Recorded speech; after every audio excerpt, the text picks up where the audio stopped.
നിയമസഭാ സമ്മേളനത്തിനിടയിൽ ശിവൻകുട്ടിയുടെ ഞെട്ടിപ്പിക്കുന്ന പരാമർശമാണ് ഉണ്ടായിരിക്കുന്നത്.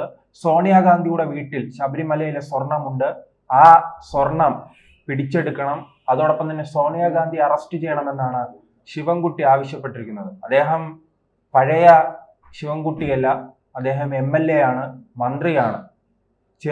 ഈ പരാമർശത്തെ വില കുറച്ച് കാണാൻ കഴിയില്ലല്ലോ. ഇത് തികച്ചും ഈ LDF UDF അവിശുദ്ധ കൂട്ടുകെട്ടിൻ്റെ ഒരു നാടകമാണ് ഇന്ന് ബഹുമാനപ്പെട്ട മിനിസ്റ്റർ ശിവൻകുട്ടി സഖാവും മന്ത്രി വീണ ജോർജും നമ്മുടെ ജനാധിപത്യ ശ്രീകോവിൽ കേരള നിയമസഭയിൽ അരങ്ങേറിയിരിക്കുന്നത്. ഇവർ രണ്ടുപേരും ആരാണ്?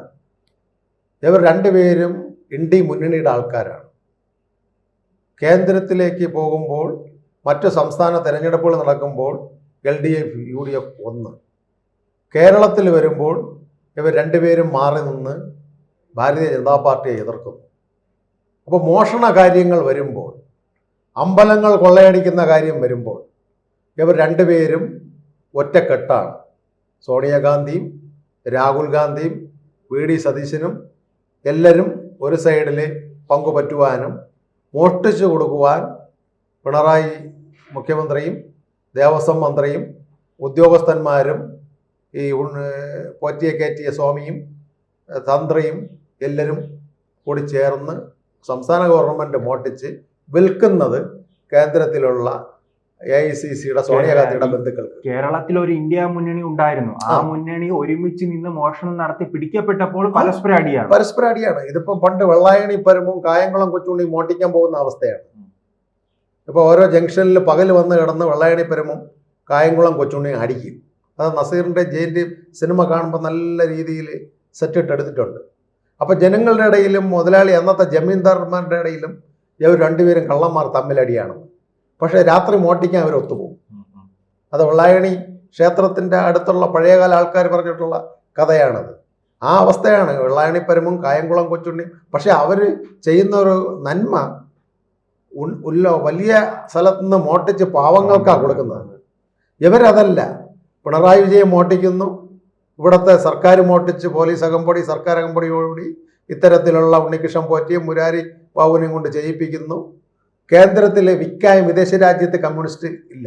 കമ്മ്യൂണിസ്റ്റുകാർക്ക് സ്വർണം ക്യൂബയിലോ റഷ്യയിലോ ഒന്നും വേണ്ട.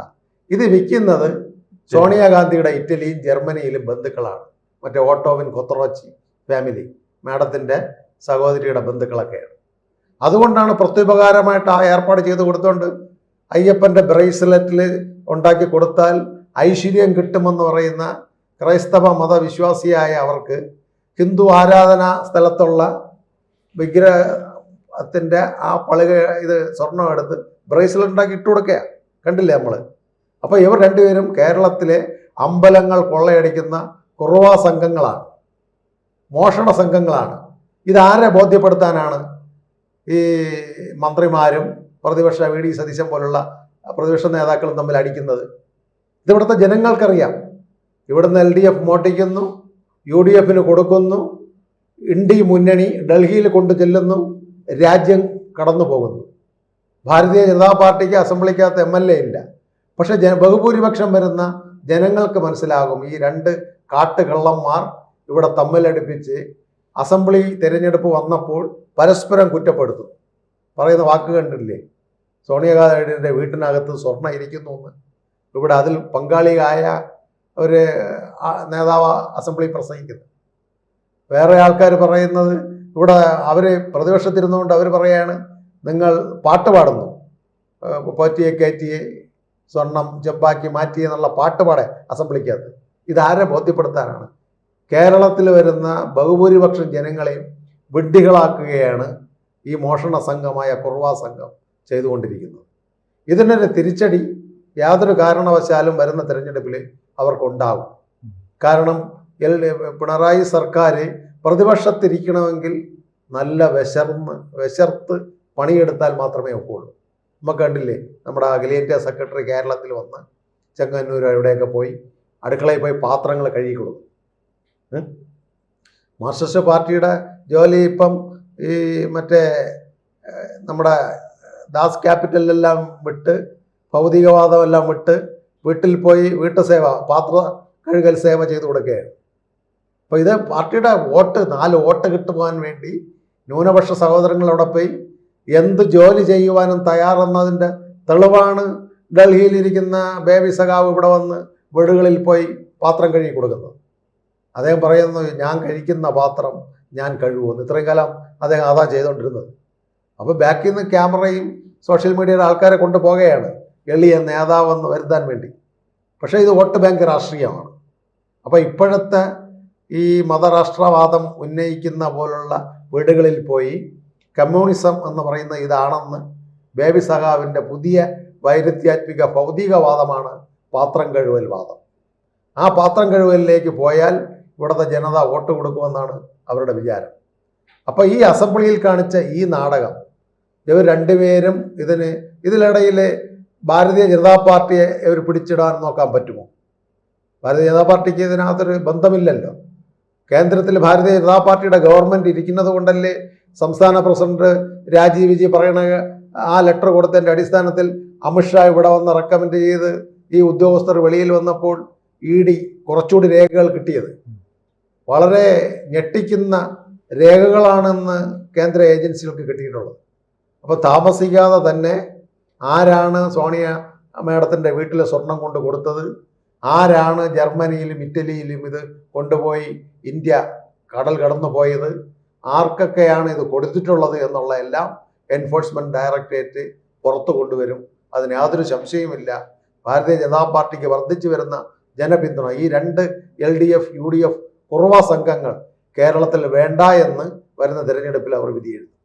ഈ കാര്യങ്ങൾ എന്തുകൊണ്ട് കേരളത്തിലെ ജനങ്ങൾ തിരിച്ചറിയുന്നില്ല? ഈ ഇന്ത്യ മുന്നണി കേരളത്തിൽ നിലവിലുണ്ട്, ജനങ്ങളെ പറ്റിക്കാനാണ് ഈ തമ്മിലടിയും തമ്മിൽ തല്ലുമെന്ന് കേരളത്തിലെ ജനങ്ങൾ തിരിച്ചറിയുമോ? തിരിച്ചറിയിപ്പിക്കണം. ഏതാണ് BJPയുടെയും ലക്ഷ്യം. പക്ഷേ എത്രത്തോളം അത് ഗ്രാമതലത്തിൽ എത്തിക്കും, പ്രചരണ സംവിധാനം എന്താണ് എന്നുള്ളത് അതൊരു സംശയ നിഴലിലാണ്. ഇത് രണ്ടും കള്ള മുന്നണികളാണ്. UDFും LDF എന്ന് പറയുന്നത് ഇവിടുത്തെ അമ്പലങ്ങൾ കൊള്ളയടിച്ച് പുരാതന വസ്തുക്കൾ ഇന്ത്യ കടത്ത് വിടുന്നവരാണ്. UPA ND മുന്നണി എന്ന് ജനങ്ങളെ എത്തിക്കുവാൻ നല്ല പ്രചരണ തന്ത്രം ഗ്രാമങ്ങളിൽ എത്തിക്കണം. ഇത് ജനം മറക്കുവാൻ വേണ്ടിയാണ് ചില നച്ചാപിച്ച ആനുകൂല്യങ്ങൾ ആശാവർക്കർമാർക്കും അതുപോലെ കുടുംബശ്രീക്കും പാവപ്പെട്ടവർക്കും കൊടുക്കുന്നത്, ഇത്തരം പദ്ധതികൾ പ്രഖ്യാപിക്കുന്നത്, പെൻഷനുകൾ കൊടുക്കുന്നത്. അപ്പോൾ സാധാരണക്കാരായ ജനങ്ങൾക്ക് ഒരു 2000 രൂപ കിട്ടുകയാണെങ്കിലോ ഒരു കിറ്റ് കിട്ടുകയാണെങ്കിലോ ഈ അഴിമതികളൊന്നും വരുന്നില്ല. അപ്പോൾ ഈ തന്ത്രം ഇത് ഉപദേശിച്ചു കൊടുക്കേണ്ട ഉപദേശകന്മാർ ഇവിടെ ഉണ്ട്. ഇലക്ഷൻ എത്താറാവുമ്പം കുറേ ആനുകൂല്യങ്ങൾ അങ്ങ് പ്രഖ്യാപിക്കും, കുറേ മോഹനസുന്ദര വാഗ്ദാനങ്ങൾ പ്രഖ്യാപിക്കും. പക്ഷേ ഇതിൻ്റെ 10 മടങ്ങ് ഇവർ മോട്ടിച്ചതാണെന്നുള്ളത് ജനം അറിയുന്നില്ല.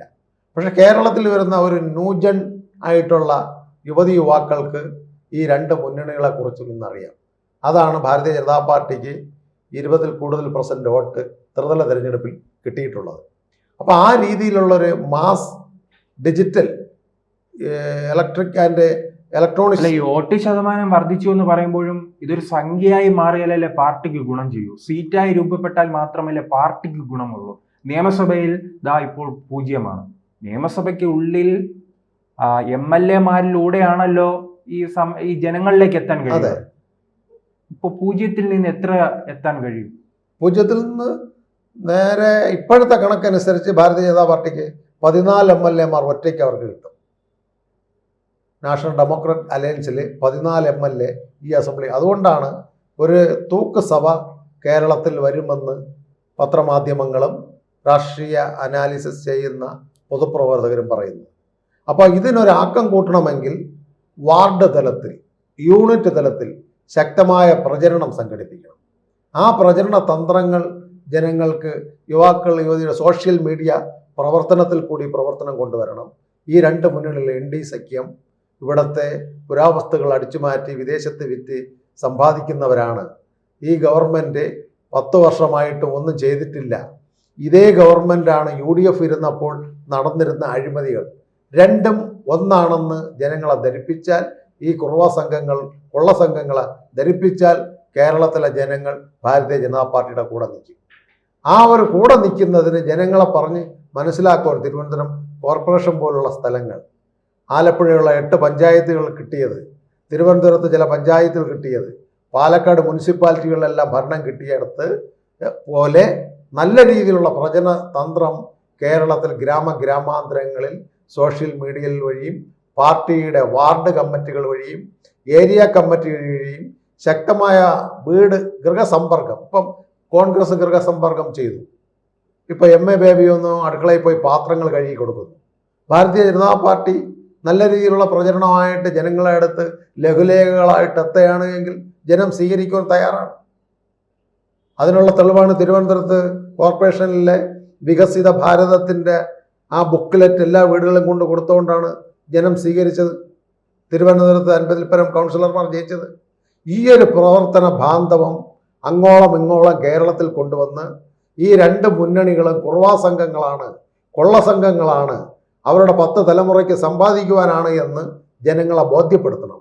എങ്കിൽ NDAക്ക് ആരിവിടെ ഭരിക്കണമെന്ന് തീരുമാനിക്കേണ്ട MLA NDAക്ക് കരസ്ഥമാക്കുവാൻ കഴിയും.